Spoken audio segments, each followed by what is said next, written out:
All right, so you want to set up a tank for a red-eared slider, huh?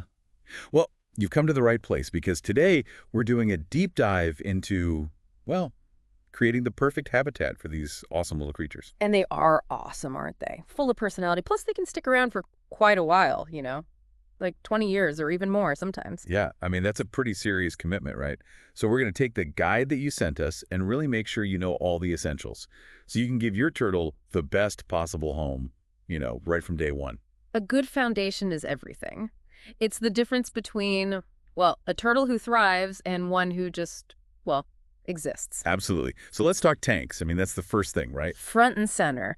And the guide really emphasizes this rule, 10 gallons of water for every inch of shell length. That's your starting point. Now, that doesn't sound too bad when you're talking about a little hatchling, right? I mean, they're tiny. Oh, yeah, you get these little guys that are barely an inch long. So cute. Right. But they don't stay that way. No, they definitely don't. I mean, we're talking like 8 to 12 inches for an adult. Yeah. That's a lot of turtle. That is a lot of turtle. So you can see how that 10-gallon per inch rule starts to add up pretty quick. You might begin with a 20-gallon tank and think, oh, this is plenty. Yeah, and next thing you know, Bam! You're looking at 100 gallons or more. And we're not just talking about depth here. It's got to have enough floor space, too. floor space. Yeah, so they can actually move around. The guide recommends 4 to 5 times their shell length for the tank's length, and then like 2 to 3 times for the width. So it's not just about filling it with water. It's about the actual dimensions. Totally. And speaking of dimensions, don't limit yourself to just glass tanks, those traditional ones, Oh. especially as your turtle gets bigger. For adults, sometimes those big plastic tubs or even like stock tanks can be a good option. Just got to make sure they're high enough so your turtle can't, make a break for it. Right, escape artist turtles. That would be a whole other episode. Yeah. But okay, so this 10 gallons per inch thing, it's a minimum, like the bare minimum. Exactly. Bigger is almost always better when it comes to turtle tanks. Why? Well, for one, it helps keep the water cleaner for longer, more water to dilute their waste. Plus, they have more room to swim around, get some exercise. And, a bigger space just generally means a more stable environment. Less stress for your turtle. And probably less stress for you too, right? I mean, Yeah. constantly upgrading tanks can be fun. Not to mention expensive. So yeah, investing in a bigger setup up front can actually save you time, money, and headaches down the road. Speaking of keeping things clean, this guide does not mess around when it comes to filtration. No, it does not. And for good reason. These turtles, they're messy eaters, right? They poop in the water. So without a good filter, things can get pretty nasty pretty fast. Yeah, harmful bacteria, all that. So the guide talks about different kinds of filters. It says, like, internal filters might be okay for really small turtles, hatchlings and juveniles. Right, when they're just starting out. But once they start getting bitter, those internal filters just can't keep up. So what's the recommendation for bigger turtles? Canister filters. They're like the gold standard. They have the capacity and the power to handle what's called the bioload, all the waste your turtle is producing. And the guide gets into different types of filter media. Like there's mechanical media, which is basically like sponges and floss that trap debris. Then there's biological media, which is all about, that nitrogen cycle we hear so much about, breaking down that ammonia into nitrite and then nitrate. Yeah, that's the biological filter doing its job. Super important. And then there's chemical media, which can help with like odors and discoloration, keeping the water looking crystal clear. Now, is the chemical media as critical for turtles as the other two? Not necessarily. I mean, it can be beneficial.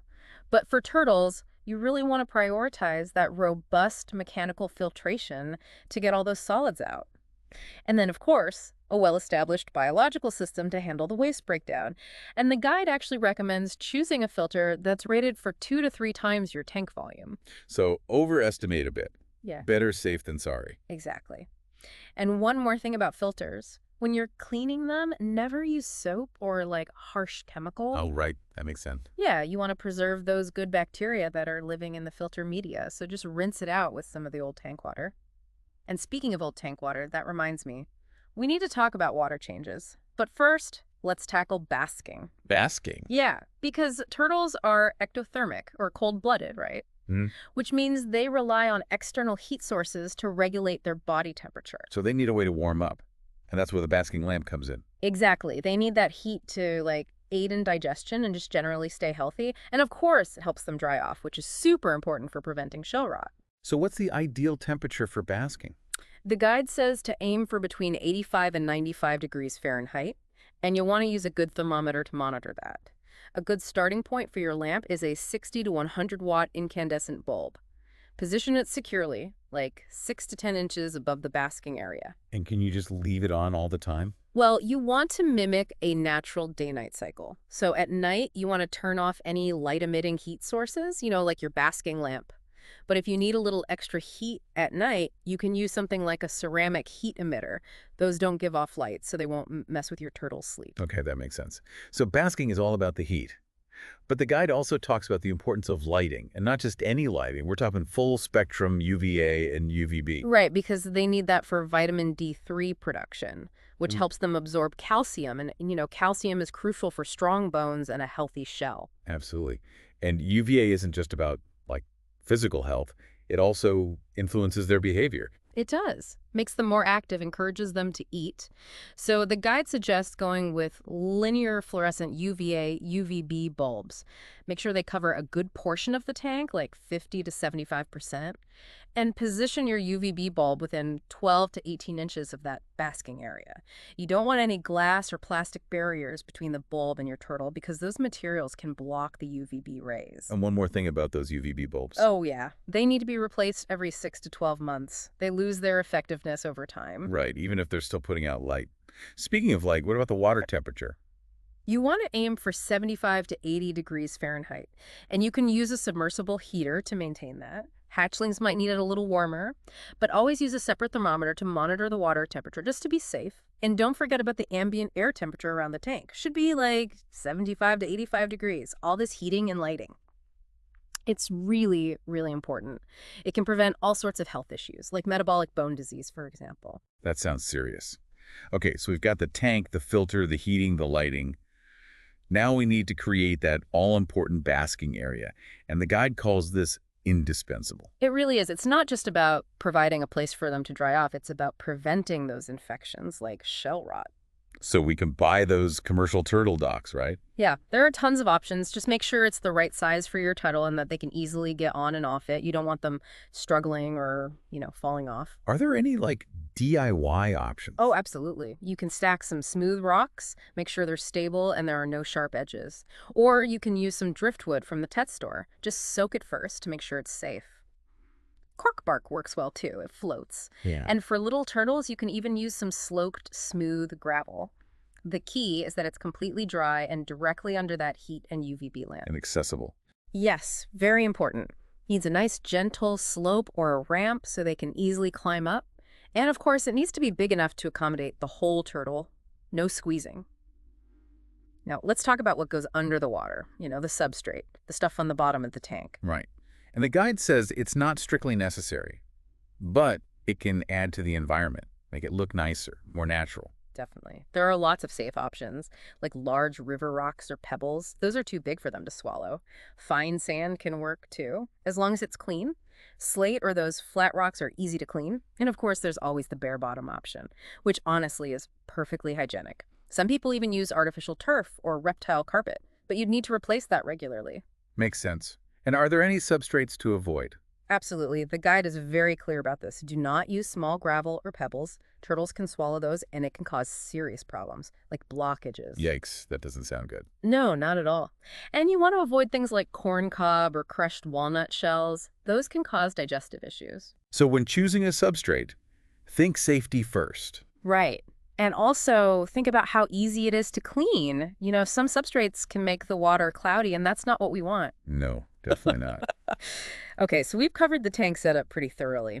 But clean water involves more than just a filter, doesn't it? It absolutely does. Yeah. We need to talk about cycling the tank. The nitrogen cycle again. It all comes back to that, right? So cycling is basically the process of establishing those beneficial bacteria that we talked about earlier, the ones that break down the ammonia into nitrite and then nitrate, and it takes time. So you want to do this before you even get your turtle? Ideally, yes. Give it a few months, sometimes even a couple of months for the cycle to fully establish. And then you need to test the water regularly using a good freshwater test kit to monitor the pH, the ammonia, nitrite, and nitrate levels. So how often do we need to change the water? The guide suggests doing partial water changes, about 25% weekly, Or you could do 50% every other week. And make sure you're using dechlorinated water that's the same temperature as the water already in the tank. So no shocking them with cold water. Right, and avoid doing full water changes because that can really disrupt the balance of bacteria in the tank. It's all about maintaining that good bacteria colony, which, by the way, is also why it's important to scoop out any uneaten food and poop every day, just to keep things tidy. Yeah, I'm starting to see the theme here. Cleanliness is key. It really is. And don't forget about that regular filter maintenance we talked about earlier. So yeah, water quality, it's crucial. Poor water quality can lead to all sorts of problems, infections, respiratory issues, stress, all that bad stuff. So we're keeping it clean for their physical health and their mental well-being. Exactly. Now let's move on to something a little more fun. Decorations. Yeah, because we want to make their little home look nice, right? Yeah, totally. And decorations can actually do more than just look good. They can provide hiding places for your turtle, give them things to climb on, even offer some grazing opportunities if you use live plants. So what are some good options for decorations? Well, you can use things like caves, those large terracotta pots work well for that, or logs, driftwood. Just make sure any large pieces are secure so they don't, topple over and hurt your turtle. Smooth rocks are always good. And then, yeah, live plants, things like anacharis, water lettuce, those are turtle safe. Just be prepared for them to nibble on them.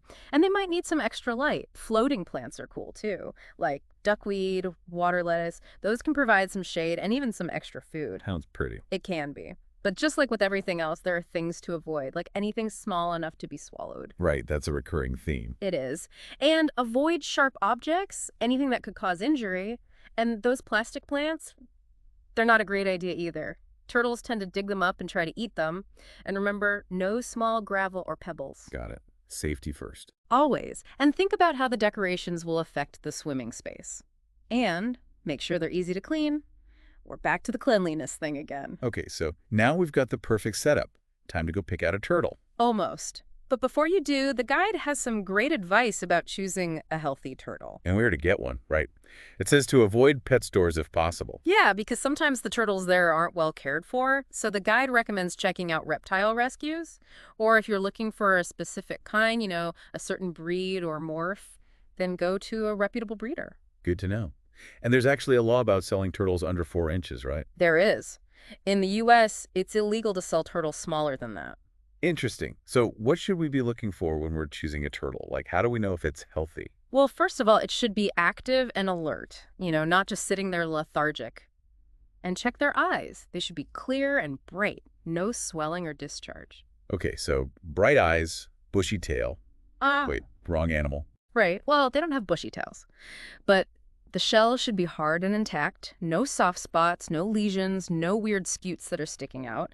And you want to make sure they're eating regularly, that their nose and vent are clear, that their skin is healthy, no open sores or anything. And of course, they should be breathing normally, no wheezing or gasping. So lots to look out for. Yeah, but it's worth it. It's better to be cautious up front than to end up with a sick turtle. So be on the lookout for any red flags, things like lethargy, abnormal poop, any discoloration of the shell or skin, excessive mucus, any discharge from the eyes, nose, or mouth. Bubbles. Yeah, bubbles, and any swelling, especially around the eyes or ears. And watch out for an overgrown beak. That can be a sign of a problem. So much good information here. And I think the biggest takeaway is that, setting up the perfect red-eared slider tank, it's a journey, an ongoing commitment. It really is, but it's so worth it. I mean, these turtles can bring you years of joy and companionship. They really can. And we encourage you to, learn even more about their diet and common health issues. And don't forget about salmonella. Always wash your hands thoroughly after handling your turtle or anything in their tank. Good advice. Now that you have all this knowledge, I want you to think about something. What unique element are you going to add to your turtle's habitat? Yeah. Something to really make it their own. And then watch how they interact with it. See what they do. It's all about making that connection, creating a space where they can thrive. Exactly. It's about more than just survival. It's about giving them a good life. Couldn't have said it better myself.